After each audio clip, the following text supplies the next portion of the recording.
Para el año 1850, Rosas estaba en la cúspide de su poder.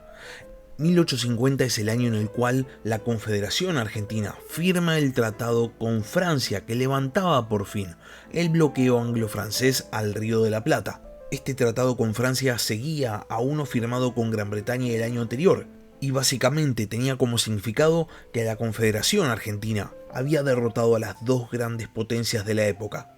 La Confederación Argentina, después de una cruenta guerra civil y después de enfrentarse a potencias extranjeras, por fin estaba en paz y parecía que no iba a haber un nuevo conflicto en mucho tiempo. Sin embargo, había varias figuras dentro de la política nacional que tenían otras ideas. Uno, el propio Juan Manuel de Rosas, que sabía que una confederación argentina sin conflictos implicaba una necesaria sanción de una constitución, lo cual iba a limitar su propio poder. Y dos, el gobernador de Entre Ríos, el número 2 del federalismo, Justo José de Urquiza, quien no solo se llevaba muy mal con Rosas, sino que además veía en las actitudes del restaurador un perjuicio para los intereses de su provincia. Para sorpresa de todos, la época de conflictos en la Confederación Argentina no había terminado. Todavía tenía que librarse una de las batallas más importantes de la historia nacional.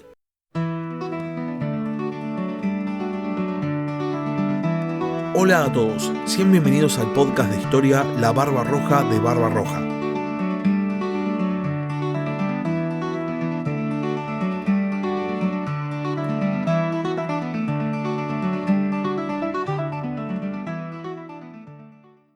Era el año 1850 y por fin la Confederación Argentina estaba nuevamente en paz.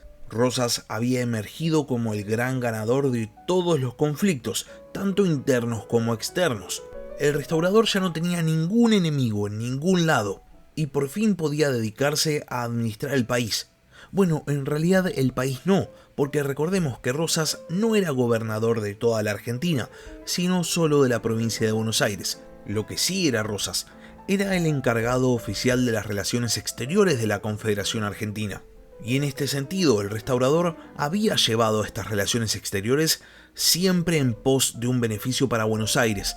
Muchas veces los intereses porteños se habían alineado con los intereses del resto del país, pero otras veces no, dejando a Rosas con luces y sombras en una situación bastante particular, que se traducía básicamente en un constante centralismo. Este es el motivo por el cual muchos historiadores, entre ellos Enrique Barba, que ya ha sido citado varias veces en el canal, sostienen que Rosas, pese a presentarse como un federal, en realidad era o al menos gobernaba como un unitario por su marcado centralismo porteñista. Es este centralismo porteño el que va a llevar a Rosas a buscar perpetuar el estado de conflicto en la Confederación, porque una Confederación Argentina en paz implicaba necesariamente la sanción de una tan esperada constitución, pero justamente la sanción de una constitución iba a terminar con los beneficios que Rosas había conseguido para Buenos Aires, y también, no menos importante, iba a terminar con el propio poder de Rosas, porque necesariamente se iba a crear una figura de gobierno para toda la Argentina, para impedir no solo la sanción, sino inclusive la discusión de una constitución. Rosas decide, una vez que la Argentina estaba en paz, buscar un nuevo conflicto y se mete de lleno en la Guerra Grande de Uruguay. En realidad, las tropas argentinas ya estaban operando en Uruguay a favor del Partido Blanco, mientras los colorados cedían cada vez más terreno hasta el punto de refugiarse en Montevideo. Rosas se entera de que el Imperio del Brasil estaba apoyando a los colorados, y por este motivo el restaurador decide que es un buen momento, ahora que la Confederación está en paz, para ir nuevamente a la guerra contra los brasileños. Rosas decide iniciar los preparativos y pone al mando de la Fuerza Expedicionaria Argentina a un líder político con gran experiencia militar, el número 2 del federalismo nacional, Justo José de Urquiza, gobernador de Entre Ríos. Urquiza ya había participado en campañas en Uruguay, lo cual no es ninguna sorpresa si tenemos en cuenta que su provincia, Entre Ríos, limita con el estado oriental y había apoyado al bando de los blancos, liderado por Oribe, pero también había establecido relaciones con el bando de los colorados. estableciendo una ruta de comercio entre Montevideo y Entre Ríos. Como parte de los preparativos para el inicio de la campaña, Rosas ordena a Urquiza cortar esta ruta comercial, porque todo el comercio de la Confederación, de acuerdo a la ley de aduanas de Rosas, debía pasar obligatoriamente por el puerto de Buenos Aires, porque claramente Rosas era federal. La cuestión es que esto para Urquiza es demasiado. El comercio con Montevideo generaba beneficios para Entre Ríos, y Urquiza consideraba que Rosas se estaba metiendo con temas que no le correspondían. Después de todo, ¿por qué el gobernador de una provincia podría decirle al gobernador de otra con quién podía o no comerciar? Es por este motivo que el 1 de mayo de 1851 Urquiza realiza su famoso pronunciamiento, en el que retira la delegación de las relaciones exteriores de Entre Ríos en la figura de Rosas. Esto significaba ir en contra del restaurador, porque era básicamente romper la estructura rosista de gobierno. Por este motivo no es de extrañar que la enorme mayoría de los gobernadores argentinos, aliados de Rosas, salieran a decir que Urquiza era un traidor. El único gobernador que se pliega al pronunciamiento es el de Corrientes, provincia que históricamente había tenido muchos conflictos con el centralismo rosista. Urquiza, inmediatamente después del pronunciamiento, moviliza a la caballería entrerriana y establece contacto con el Imperio del Brasil y con el Gobierno de Defensa de Uruguay, firmando a fines de mayo de 1851 un tratado tripartito de defensa, en el cual se establecía que si Rosas le declaraba la guerra a una de las tres partes, todos los firmantes iban a ir a la guerra contra Rosas. En julio de 1851, Urquiza cruza el río Uruguay y entra justamente en el estado oriental. A Urquiza lo acompañaba un tal Eugenio Garzón, quien había sido la mano derecha de Manuel Oribe, el líder de los blancos, pero Oribe, después de una discusión, lo había apartado de su cargo. Los ejércitos blancos, contemplando la entrada del ejército de Urquiza en el estado oriental de Uruguay, abandonan a su líder Oribe y se pasan bajo las órdenes de Garzón, lo que implicaba a su vez pasar a estar bajo las órdenes del propio Urquiza. Oribe, que se encontraba sitiando Montevideo, queda solo al mando de un puñado de fuerzas, todos argentinos, todos enviados por Rosas, por lo que cuando Urquiza estaba llegando a Montevideo, el líder de los blancos decide rendirse sin luchar y abandona el sitio en paz. Mientras esto sucedía en el sur de Uruguay, en el norte ingresaban al país las tropas imperiales brasileñas. Este movimiento conjunto de las fuerzas de Urquiza y las fuerzas imperiales brasileñas pone fin finalmente a la Guerra Grande en el estado oriental de Uruguay. Garzón iba a asumir el gobierno, pero muere al poco tiempo de llegar a Montevideo. El elegido para asumir el cargo de presidente es Juan Francisco Giró, quien 2 años después va a renunciar a la presidencia, estableciéndose en su lugar el triunvirato de 1853. Mientras la Guerra Grande llegaba a su fin en Uruguay, Rosas declara la guerra al Imperio brasileño, lo que pone en marcha el Tratado Tripartito. Urquiza, a cambio de su ayuda en la finalización de la Guerra Grande, pide tropas a los uruguayos para ir a la guerra contra Rosas. Los brasileños no son tan generosos.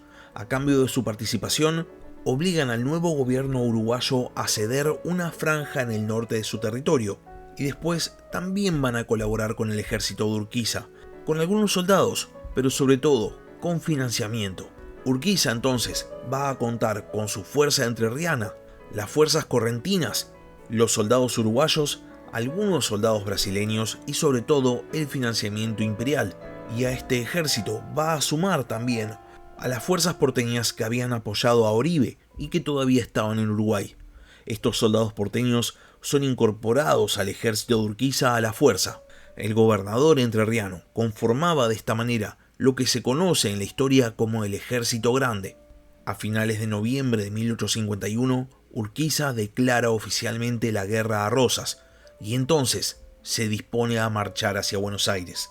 Urquiza primero se dirige a Santa Fe, desembarcando en la provincia en enero de 1852. El gobernador santafesino, Echagüe, quien había sido gobernador de Entre Ríos, decide salir al combate, pero sus tropas se sublevan y se pasan al bando de Urquiza. Lucio Norberto Mansilla, otro ex gobernador entrerriano que comandaba las fuerzas rosarinas, también intenta salir al combate, pero sus tropas también se pasan al bando de Urquiza. Echagüe y Mansilla contactan entonces al comandante Ángel Pacheco, quien estaba a cargo de las fuerzas bonaerenses en San Nicolás. La idea de Echagüe era que Pacheco cruzara a Santa Fe y ayudara a combatir a Urquiza, pero ante el arrollador avance del ejército grande, Pacheco va a tener que retirarse, acompañado justamente de Echagüe y de Mansilla. Santa Fe pasa a las manos de Urquiza sin la necesidad de ningún combate, y el entrerriano nombra como nuevo gobernador provincial a Domingo Crespo. Después de esto, el ejército grande continúa su marcha hacia Buenos Aires. Es muy interesante destacar que el mando de las fuerzas santafesinas dentro del ejército grande va a ser asumido por Juan Pablo López, el hermano de Estanislao López. Ahora bien, cuando el ejército grande entra en Buenos Aires, las tropas porteñas que habían sido unidas a este ejército a la fuerza se sublevan y se pasan nuevamente al bando de Rosas. Rosas, por su parte, pone al general Pacheco al mando de todas las fuerzas de Buenos Aires, pero no les da instrucciones claras sobre cómo encarar la defensa provincial. Es más, Pacheco contemplaba cómo llegaban mensajes secretos de Rosas a otros miembros del ejército provincial, pero a él, Rosas, no le decía nada.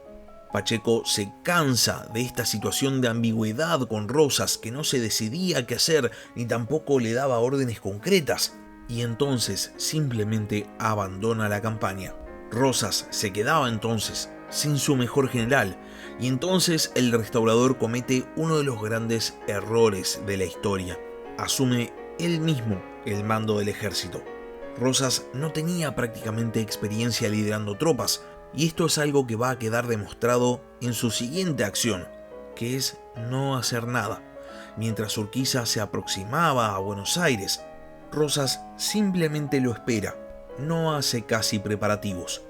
Las fuerzas del ejército grande de Urquiza llegan a las inmediaciones de Buenos Aires el 3 de febrero de 1852 y se encuentran con las fuerzas rosistas en los terrenos de Caseros, dándose inicio a una de las batallas más trascendentales de la historia argentina, la famosa Batalla de Caseros. Este enfrentamiento dura 6 horas y tiene de todo.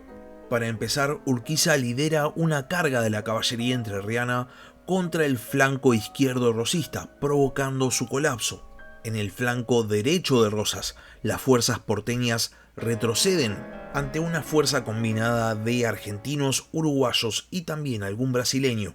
El centro de Rosas, paradójicamente liderado por 2 unitarios, Díaz y Chilabert, es el que resiste la mayor cantidad de tiempo, pero finalmente va a colapsar ante el avance del ejército grande.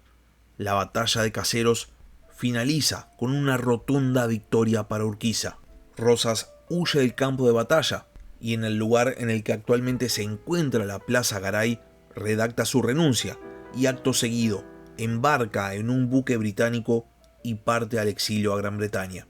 De esta manera finaliza la época de Rosas, dándose inicio a su vez al periodo constitucional argentino. Y con esto llegamos al final del capítulo de esta semana. Si llegaron hasta acá y no están suscritos al canal, les recomiendo que se suscriban, subo capítulos nuevos todas las semanas.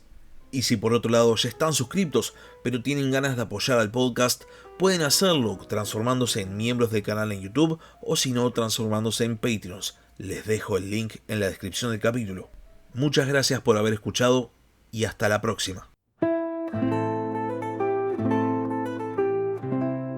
Gracias por escuchar La Barba Roja de Barbarroja. Si tenés alguna pregunta o simplemente querés hacer un comentario, no dudes en escribirme al mail del podcast, labarbarrojadebarbarroja@gmail.com. Hasta la próxima.